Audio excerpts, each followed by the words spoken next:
vrai-faux de l'invité explosif. C'est le vrai faux de Jenna Suru. Je donne une information la concernant. Vous me dites si vous pensez si c'est vrai ou faux et Jenna en dira plus. Les auditeurs peuvent jouer de chez eux en commentant le live. On répond au tour de table. Vrai ou faux, Jenna connaît par cœur la série Numbers. Je commence par toi, Gilles. Vrai ou faux? Oh, je dirais vrai. Florian, vrai ou faux? Non, c'est faux, tu peux pas connaître une série par cœur. Très bien. Léa. Faux. Jenna. Ils sont très forts, hein. Enfin, en tout cas, deux. Ouais. Deux sont très fortes, voilà. Non, c'est faux. J'aime beaucoup cette série. Je l'ai vue, mais je la connais pas par cœur. Ah bah oui, tu m'étonnes. Elle est top, hein, mais Et j'ai c'est vu faux. que tu avais été assistant de production sur Numbers. Alors, pas sur Numbers, mais sur une série qui était développée par l'un des acteurs. Ah, ok. Du coup, voilà. Mais Alors- c'est une super série. Et alors, Un et petit comment pied dedans. comment t'es arrivé aux États-Unis et travaillé En fait, c'était vraiment une chance énorme qu'on m'a donnée parce que à l'époque, j'étais encore étudiante et je voulais absolument avoir une expérience plus internationale. Donc, c'est très simple. J'ai pris mes petits doigts, LinkedIn. Alors, J'ai envoyé à peu près 1000 CV, je pense, littéralement.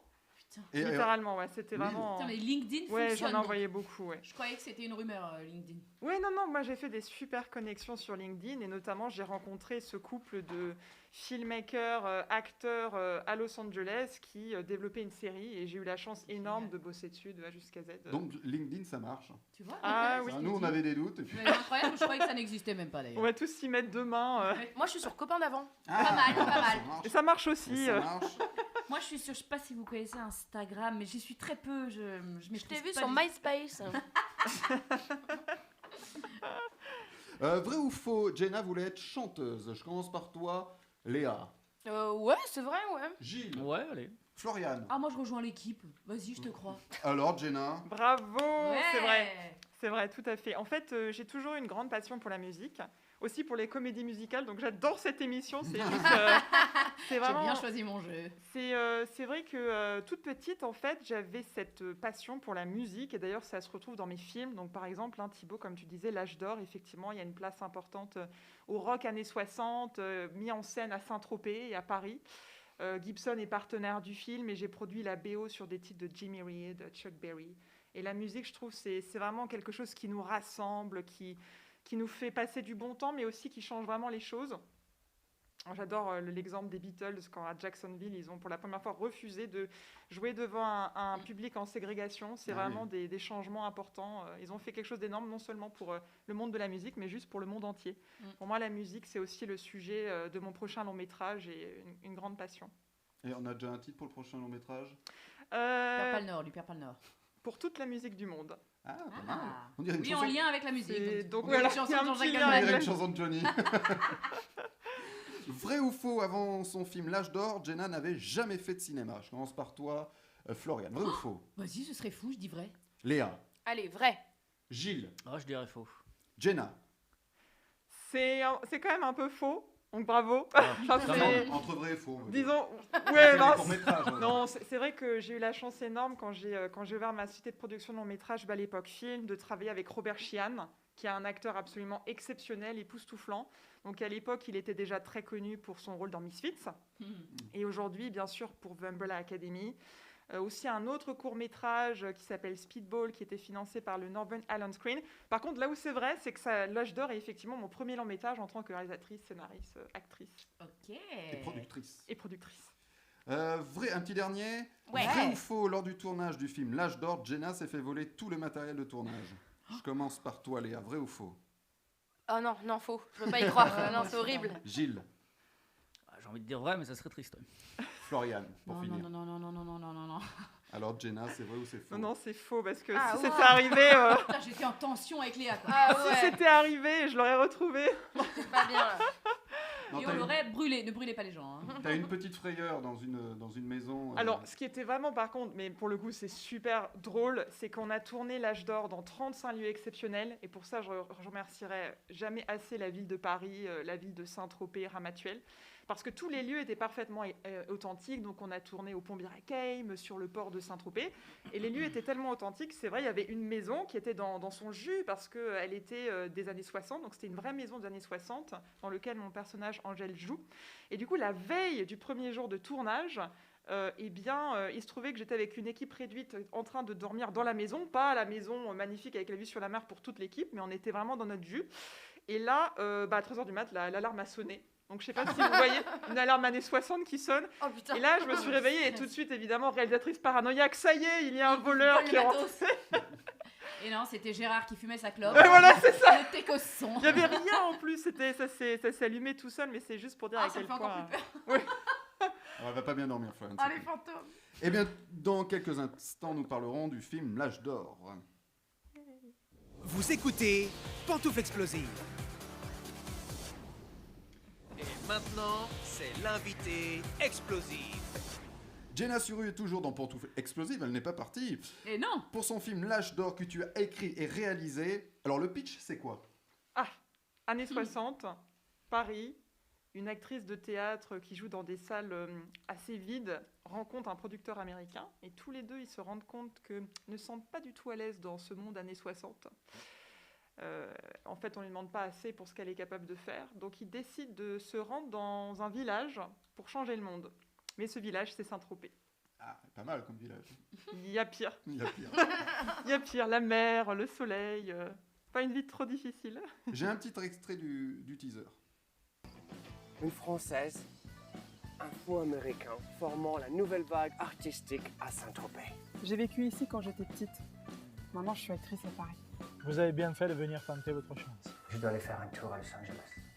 J'en ai pour très peu de temps. Juste 1 ou 2 rendez-vous pour un film. Mon objectif n'est pas de finir dans une limousine à boire du champagne, mais à atteindre le sommet de mon art, avec des gens avec qui je partage vraiment une connexion artistique. Alors, comment est né ce film?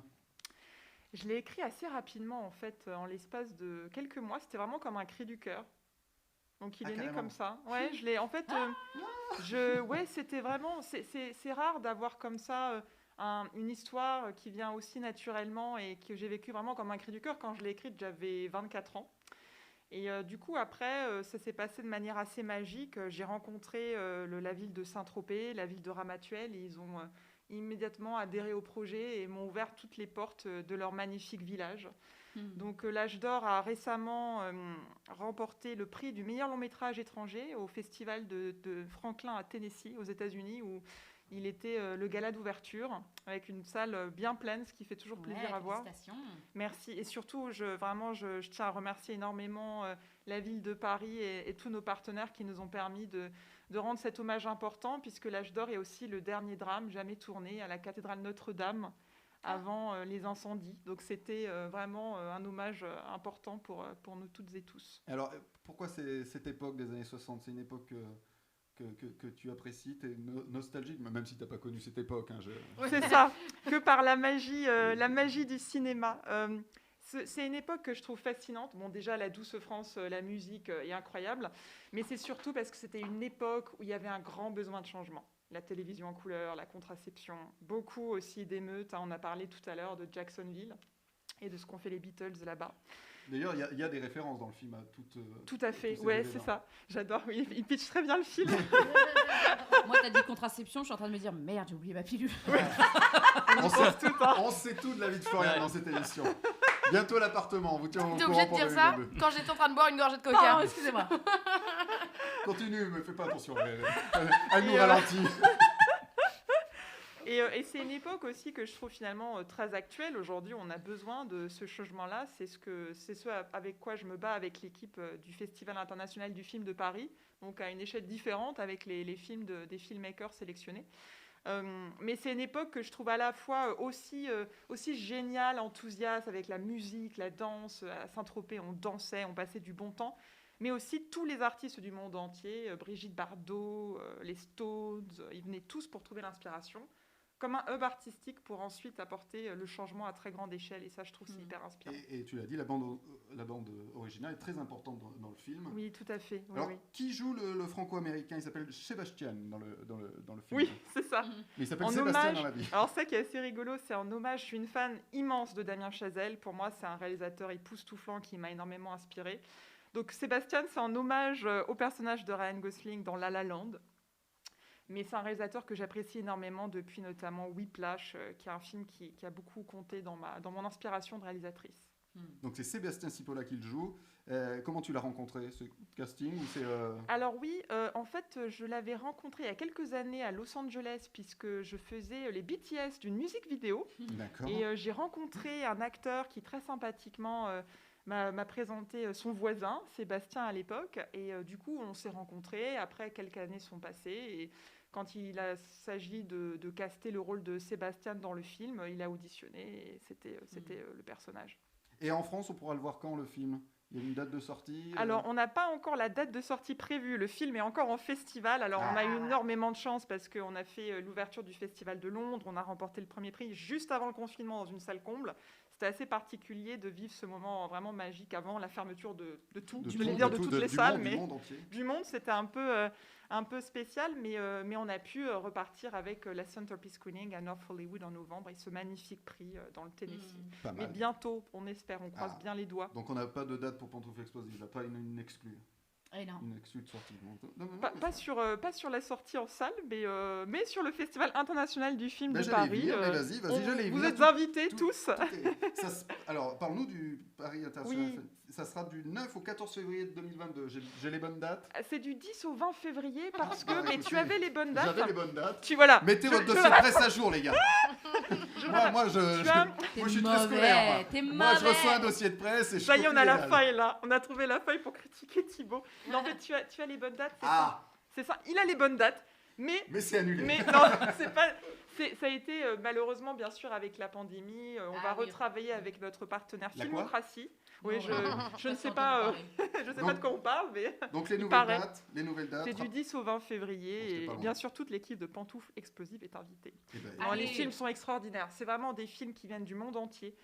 D'ailleurs, voilà, on va rien dévoiler, mais il y a vraiment des films français extraordinaires, des films internationaux, vraiment des 5 continents avec des messages extra et aussi du casting très connu. Et c'est des filmmakers qu'on est honoré de représenter et de supporter. Voilà, ça sera en février 2022. Et Jenna reste avec nous dans Pantoufles Explosives. Vous écoutez Pantoufles Explosives.